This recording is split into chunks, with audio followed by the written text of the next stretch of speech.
Welcome back. We are following the latest out of Israel. House Foreign Affairs Committee Chairman McCall telling reporters that Egypt warned Israel of a potential attack 3 days before Hamas's brutal assault. Fox's Jackie Heinrich asked National Security Council spokesperson John Kirby about a potential intelligence failure. Watch.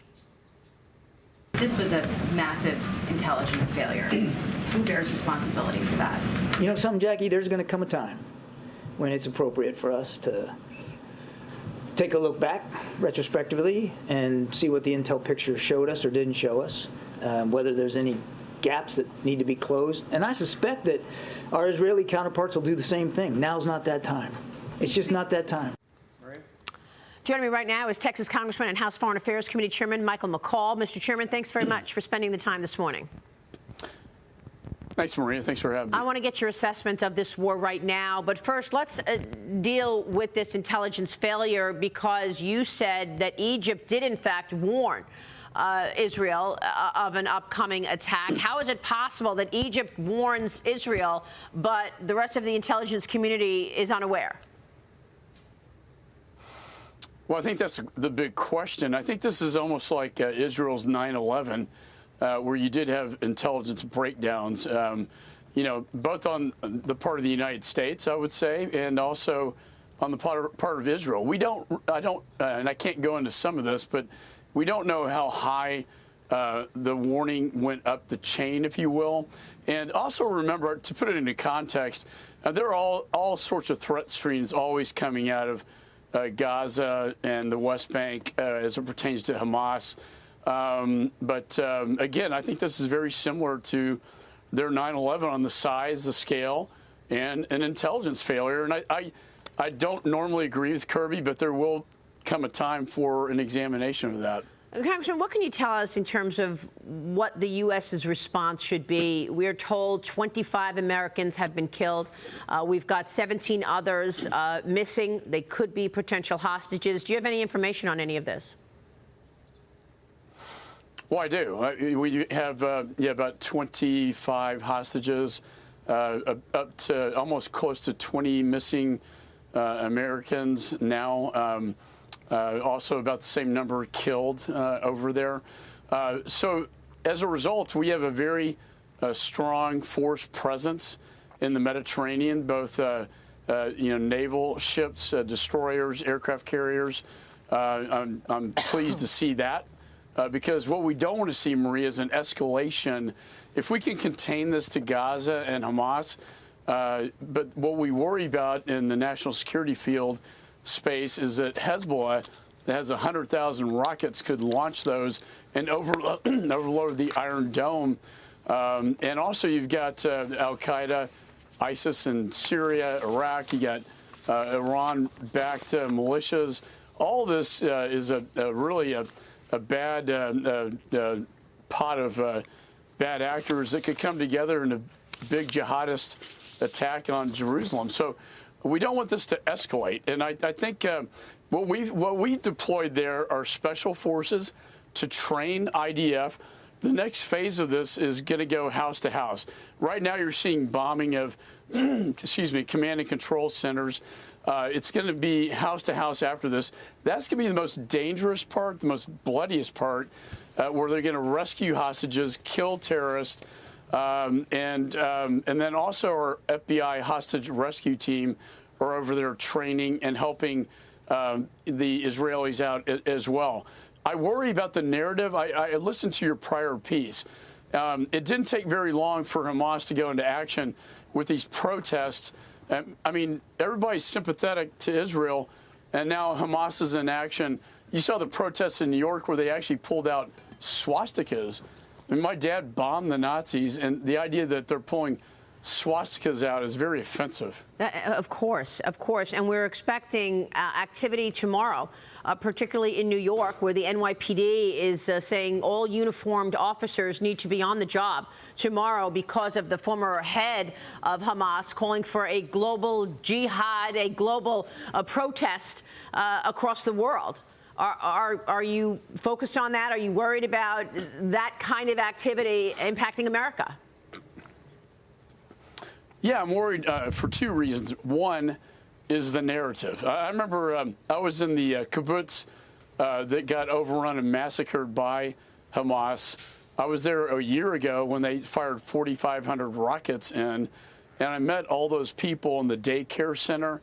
I was so grief-stricken to find out that they went into the daycare center and killed all the children there and beheaded babies. And this is like the worst of the worst. And so I worry about, already just a week after, less than a week after this event, you're already having this narrative coming out that somehow Hamas is the victim and not Israel. And I think we have to keep our eye on that. Now, I also worry about this global jihad factor like the caliphate that we saw a couple of years ago. Congressman, Vermont Senator Bernie Sanders is slamming Israel and the counterstrike in Gaza. He says it's a serious violation of international law. President Biden is urging Israel to follow the rules of war, whatever that means. Take a listen to this. The one thing that I did say, that it is really important that Israel, with all the anger, frustration, and just don't know how to explain it, that exists, is that they operate by the rules of war. Operate by the rules of war, Congressman, after an unprovoked attack on Israel. Your thoughts? What about the rules of war with Hamas?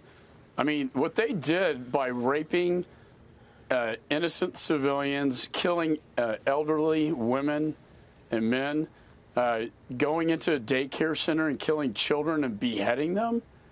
I mean, those are war crimes. We should be cautioning Israel. We should be unleashing Israel on Hamas. And I'm with Netanyahu on this one. I'm glad he's empowered, unified his government, and they're going to go in and they're going to clean it out. I mean, I just don't understand this narrative, Maria, that they always turn Israel into the bully and not the victim. Right. Clearly, they were the victim here, and the world saw what happened, and you can't change those images and the videos that I've seen. And I would just caution everybody to not fall prey to this narrative. It's incredibly horrific, and it's hard to look at any of that, and I've seen them as well.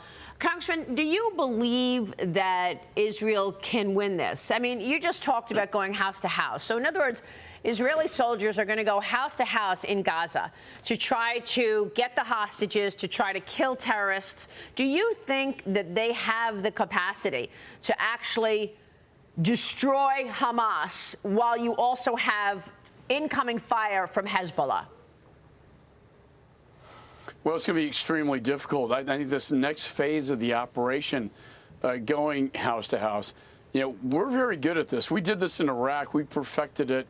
Remember Fallujah 2004? That's why our special forces are there to help train as they go in. But, I think a lot of people don't realize this is not going to be a matter of days or even weeks. It's going to be a matter of months before they can, focus and clear house to house. At the same time, they have to worry about the threat from the northern front out of Lebanon. Remember, Hezbollah has 100,000 rockets that can overload the Iron Dome. And I think that's what we've always been concerned about this in our war game strategies. We talk about it's kind of a sort of a sandwich, thing where you got 100,000 rockets from the north and you got Hezbollah from the south, and then you got Iran who's behind this thing. Yeah. The idea the administration wants to sweep Iran under the rug as if they had nothing to do with this, while their fingerprints are all over this operation. They put the money in, they put the weapons in, and for God's sakes, we shouldn't be giving them $6 billion on top of all of this. Well, I mean, there are calls to, refreeze that money right now. We haven't heard an answer from the administration on whether or not they are going to stop that $6 billion, but maybe they can't. Can the Qataris be complicit here and ensure that Iran gets that money? Well, that's the naivete of the administration, is we're going to launder the money from South Korea to the Qataris. Yeah. And somehow the Qataris are going to make sure this is humanitarian aid when the president of Iran himself said, I'm going to do with the money what I want. Exactly. Right? I mean, Exactly. I just can't believe how it's dumb. I mean, this is really, I mean, to people that aren't even national security experts, they see how this is so unwise. I am looking at legislative options to block that money because on top of all this, the last thing we want to see is $6 billion going into the largest state sponsor of terror. But, I mean, look, you want to come up with legislation, but you've got to get a speaker in place. It looks like your conference is choosing Steve Scalise, but now there are questions he'll even have the votes. Where does that stand, and what are you expecting out of the speaker's race? Well, I made the case to my conference that this is too dangerous of a time to be playing politics. We need a speaker in the chair to govern. I have a resolution with 415 co-sponsors, which is unprecedented, condemning Hamas and supporting Israel. And we need to get that on the floor, and we need to govern. And the world is getting too dangerous to play games. We need a speaker in the chair. Do you think we'll get one by the end of the week?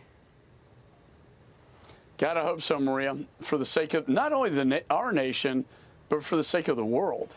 Congressman, we are in a dangerous place. We haven't even addressed the border where we've gotten terrorists apprehended at the border. I wonder what that wide open border means. We had a list of Middle Easterners as well coming through in droves just in the last few months. We're going to be watching all of this. We so appreciate your time and leadership, sir. Thank you.